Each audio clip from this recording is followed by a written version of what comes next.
Halo semuanya, selamat datang di Ngobam, ngobrol bareng ASN Muda. Hari ini kita mau ngobrol santai nih, tapi penuh makna atau istilah gaulnya itu refleksi mengenai agenda satu latihan dasar CPNS Kementerian PU 2024. Nah, kemarin kan kita udah belajar nih mengenai tentang wawasan kebangsaan, bela negara, dan juga analisis isu kontemporer di Indonesia. Nah, nanti kita akan bahas tuh bareng kakak-kakak kakak-kakak yang lain di sini ada Kak Indah, Kak Akmal, Kak Ikram, sorry Kak Amal dan Kak Indra gitu ya. Nanti kita akan ngobrol, bahas-bahas saling tukar pikiran, refleksi apa aja yang udah kita dapat dari pembelajaran agenda satu kemarin. Oke, halo kakak-kakak semua. Halo Kak, Halo. halo. Oke. Nah, sebelum masuk ke apa lebih lanjut nih, aku pengen tahu nih kesan kalian waktu pertama kali ikut materi agenda satu kemarin nih. Kan kemarin kita udah belajar tiga mata pembelajaran inti ya. Ada wawasan kebangsaan, terus ada isu kontemporer, terus dan ada bela negara gitu kan. Nah, masing-masing juga ada tugas gitu kan ya. Nah, mulai dari aku deh. Jadi waktu kemarin sih kalau aku sih sebenarnya untuk kesannya ya, untuk agenda pertama ini lebih ke penasaran sih. Karena ibaratnya yang perlu kita ketahui kan agenda satu udah kita pelajarin di MOC gitu ya. Waktu pembelajaran mandiri kemarin bareng sama Padi itu. Jadi aku lebih penasaran ke detailnya sih. Detailnya itu materi tentang apa, terus ada insight baru nggak sih dari pengajarnya gitu kan yang dipastikan oleh Bapekom dan sebagainya. Tentunya pasti insight bertambah kan dengan ada pengajar baca. Jadi lebih ke penasaran sih. Ini belajar tentang apa sih gitu, lebih detailnya gitu gitu. Kalau kalian gimana? Ya, kalau kalau saya awalnya tuh malah mikirnya materi-materinya seperti di MOOC itu kayak sama lah seperti yang kita pelajari mungkin sebelumnya di sekolah ataupun pada saat kita mau ikut CPNS kan. Jadi cuman sekedar baca dan sekedar tahu aja. Tapi ternyata pas di Latsar itu dia dibahas lebih mendalam. Bahkan sampai ke hubungannya dengan kita sebagai SN, bagaimana pentingnya ternyata kita harus tahu dasar-dasar negara dan isu-isu yang ada di sekitar kita. Kemudian bagaimana kita bisa implementasikan dalam menjalankan tugas kita sehari-hari sebagai SN gitu. Benar banget. Kalau aku pribadi tuh baru ngeh kalau wawasan kebangsaan itu nggak cuma teori, tapi itu jadi fondasi alasan kita di posisi ini. Kenapa kita harus netral, profesional, dan tetap punya semangat untuk melayani masyarakat. Banget, apalagi pas membahas tentang bela negara ya. Ternyata nggak selalu soal angkat senjata. Banyak cara yang bisa kita lakukan sebagai ASN untuk bela negara. Mulai dari disiplin kerja, menjaga integritas, hingga memberikan pelayanan yang terbaik bagi masyarakat. Nah, kalau aku yang paling nyantol itu pas kita diskusi tentang analisis isu kontemporer. Rasanya itu kayak diingatkan kalau kita hidup di zaman yang super cepat, cepat berubah. Nah, ASN ini harus bisa adaptif dan tetap berpegang teguh kepada nilai kebangsaan. Kan kita tahu banyak isu-isu kontemporer saat ini yang pasti akan berpengaruh pada masa depan bangsa kita. Nah, ini kita harus mampu menganalisis isu-isu tersebut dan menemukan cara untuk menghadapinya, Kak. Oke, jadi kesannya tuh udah masing-masing punya kesan tersendiri ya gitu kan. Nah, oke. Sekarang untuk mungkin lebih lanjut ya, kita akan masuk ke refleksi mengenai pembelajaran nih. Yang pertama kemarin kan kita belajar tentang wawasan kebangsaan tuh. Nah, menurut kalian nih, poin terpenting yang kita dapat dari materi tentang wawasan kebangsaan itu apa sih? Nah, saya yang paling nyangkut di kepala itu empat konsensus dasar. Itu sering kali disebutkan kemarin. Empat hal yang kita materi selalu ada itu. Ada Pancasila, ada Undang-Undang Dasar 1945, ada NKRI dan juga Bhinneka Tunggal Ika. Tapi di saat kemarin itu kita lebih ditekankan bagaimana kita bisa internalisasi nilai-nilai tersebut ke dalam diri kita, bagaimana kita bisa terapin di pekerjaan kita sehari-hari. Ternyata saya tersadarkan bahwa semua hal yang kita lakukan setiap harinya itu entah itu kita sebagai warga negara ataupun pada saat kita menjalankan tugas sebagai ASN itu harus berdasarkan empat konsensus ini. Nah, iya, contohnya kayak di lingkungan kerja, kita itu harus mengedepankan persatuan, bukan malah kepentingan pribadi atau kelompok. Ya, materi selanjutnya itu kan tentang bela negara nih. Kalau bela negara gimana nih? Apa refleksi apa yang bisa yang kalian dapat nih? Bela negara itu luas ya. Sebagai ASN PU, misalnya memastikan proyek infrastruktur tepat waktu dan tepat mutu, itu udah bentuk bela negara. Karena melalui peran kita turut membantu meningkatkan kualitas hidup masyarakat dan mendorong kemajuan bangsa secara berkelanjutan. Nah, dan yang menarik nih, bela negara juga termasuk menjaga ideologi bangsa dari ancaman, baik dari luar maupun dari dalam negeri itu sendiri. Terutama dari isu-isu yang bisa memecah belah bangsa kita, Kak. Oke, betul betul betul. Nah, selanjutnya kalau dari isu kontemporer, apa sih refleksi yang kalian dapat? Kalau isu kontemporer itu merupakan suatu masalah atau pokok persoalan ya, yang sedang terjadi atau hangat diperbincangkan di masa kini, serta dia berdampak luas bagi masyarakat. Contohnya itu seperti korupsi, narkoba, terorisme dan radikalisme, terus ada pencucian uang, proxy war, dan kejahatan mass communication. Nah, dan juga untuk menghadapi isu-isu tersebut, kita harus mulai membenahi diri dengan segala kemampuan yang ada. Kemampuan yang dikembangkan dan juga berupa potensi yang kita miliki dengan modal insani, Kak. Ada 6 modal insani yang kemarin kita pelajari dari modul. Yang pertama itu modal intelektual, selanjutnya modal emosional, lalu modal sosial, modal ketabahan, modal etika, dan yang terakhir itu modal kesehatan, Kak. Oke, oke, oke. Itu tentang apa analisis isu kontemporernya ya. Nah, kalau kemarin kan kita juga belajar tentang metode analisisnya tuh. Ada yang mau share nggak gitu? Refleksi apa sih yang kalian dapat dari mempelajari tentang metode analisis isu kontemporer itu?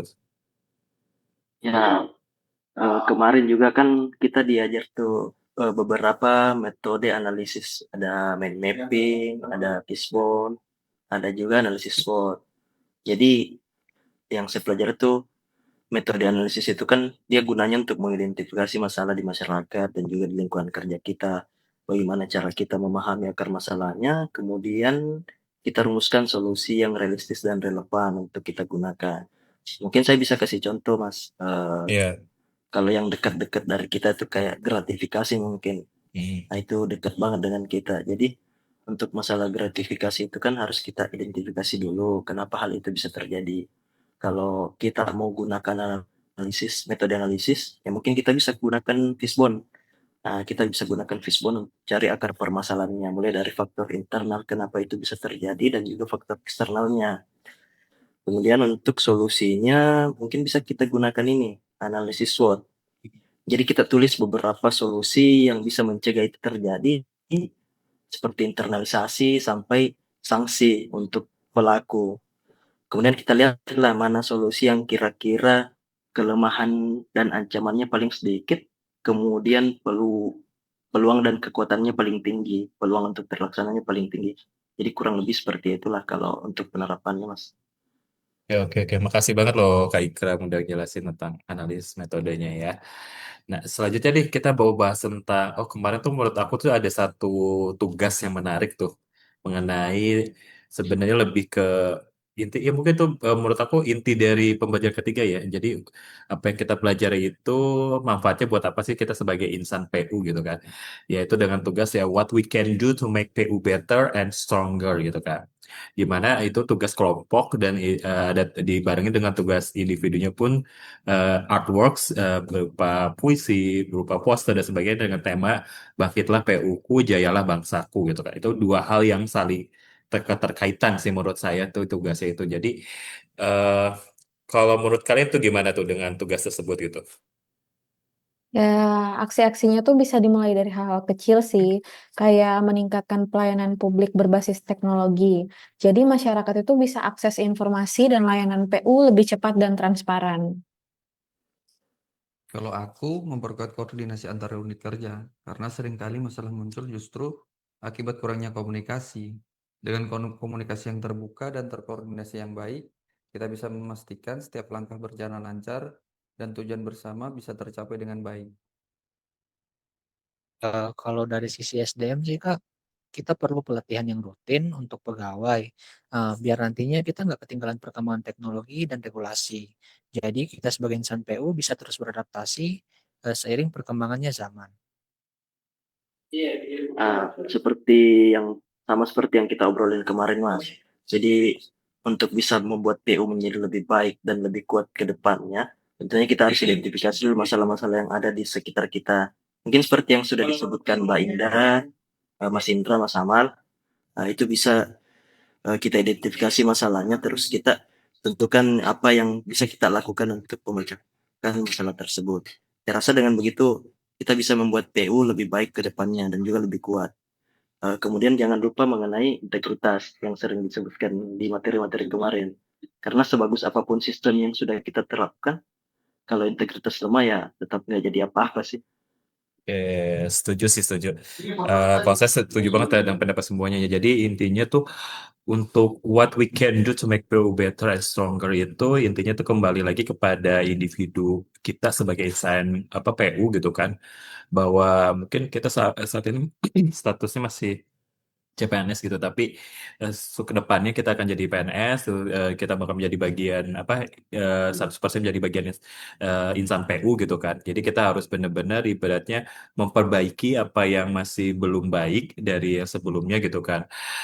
Dan ibaratnya terus improve gitu, improve buat apa? Buat menjadi insan PU yang terus lebih menjadi generasi insan PU yang lebih baik, baik, baik dan baik gitu kan. Sehingga nanti kinerja kita pun baik menjalankan proyek atau baik secara individu atau secara nanti lembaga gitu kan. Kita dikenal oleh masyarakat sebagai eh, ASN yang ibaratnya punya integritas dan profesional gitu, tentunya yang mengutamakan nilai-nilai berakhlak gitu kan. Ya, kalau misalnya kita udah dikenal oleh masyarakat secara positif gitu kan, kita punya tim yang positif juga, otomatis nanti PU akan lebih baik lagi dan lebih solid lagi gitu. Nah, selanjutnya nih, karena kan kita tadi udah mungkin refleksi udah per bait ya, per bait, per bab gitu kan. Dari mulai apa bahasan tentang bab wawasan kebangsaan, terus bahwa bela negara, isu kontemporer dan metode analisisnya. Terus kita bahas satu tugas juga yang menurut kita menarik gitu ya, yang perlu kita refleksi lagi supaya kita lebih memahami gitu kan. Nah selanjutnya saya pengen dengar nih satu kata atau satu kalimat maupun satu paragraf setelah kalian gitu kan kakak-kakak semua gitu yang menggambarkan ibaratnya refleksi yang kalian dapatkan dari agenda pembelajaran satu kemarin gitu dalam satu kalimat atau satu kata satu paragraf singkat aja. Silakan. Ya, jadi dari materi kemarin itu menyadarkan kita, mungkin khususnya saya, jadi ASN itu bukan cuma pekerjaan, tapi amanah untuk menjaga dan membangun bangsa. Bagaimana kita sebagai pelayan masyarakat itu harus selalu mendahulukan kepentingan negara dibanding kepentingan kita pribadi, apalagi kelompok kita. Kurang lebih seperti itu, Mas. Oke, oke. Ya, selain itu juga semangat kebangsaan itu harus hidup sih di setiap langkah kita. Apalagi bela negara bisa dimulai dari meja kerja kita masing-masing. Nah, untuk isu, kita harus memahami isu itu sendiri terlebih dahulu, lalu kita analisis dan mencari solusinya. Dan jangan lupa untuk tetap memegang teguh nilai kebangsaan. Oke. Kalimatnya bagus-bagus semua ya. Kalau mungkin aku cuma bisa melengkapi aja sih. Jadi kalau tadi kan ibaratnya udah per satu persatu udah saling melengkapi gitu. Saya mungkin di sini aku melengkapi lagi. Jadi intinya dari materi agenda satu kemarin menjadi pengingat sih bahwa kita ini sebagai CPNS dari Kementerian PU gitu kan. Kita harus tahu bahwa PU itu merupakan lembaga yang ibaratnya punya peran penting dalam pembangunan Indonesia gitu. Jadi otomatis ketika nanti kita lolos nih dari apa lasar ini gitu kan menjadi PNS PU gitu kita udah menjadi bagian dari sejarah dalam pembangunan Indonesia gitu. Jadi kita harus tanamkan apa rasa bangga itu supaya nanti kita bisa melakukan kerja kita dengan kinerja yang baik gitu kan, dengan integritas yang baik dan juga profesional gitu. Oke, teman-teman, mungkin segitu aja ya obrolan kita saat ini, obrolan kita gitu kan, untuk di tema kali ini gitu tentang refleksi dari agenda pembelajaran pertama latihan dasar CPNS Kementerian PU 2024 gitu kan. Semoga di episode ngobam kali ini gitu, obrolan kita di ngobam kali ini bisa jadi pengingat buat kita semua gitu kan, khususnya buat kita-kita nih ya, buat saya gitu kan, buat Kak Indra, mungkin buat Kak Akmal, Kak Indah, dan Kak Ikram gitu kan, dan teman-teman ASN semua gitu ya dalam satu periode pelatihan mungkin yang mendengarkan ngobam ini gitu kan, bahwa kita sebagai apa, PNS gitu ya, sebagai calon PNS udah dibekali ilmu tentang wawasan kebangsaan, bela negara, dan isu kontemporer, dan cara menganalisanya gitu kan, sebagai modal kita untuk bekerja nanti gitu, untuk melayani publik secara berdasarkan integritas dan profesional gitu. Sampai jumpa di episode selanjutnya di Ngobam, ngobrol asik bareng ASN Muda. Sampai jumpa. Dadah.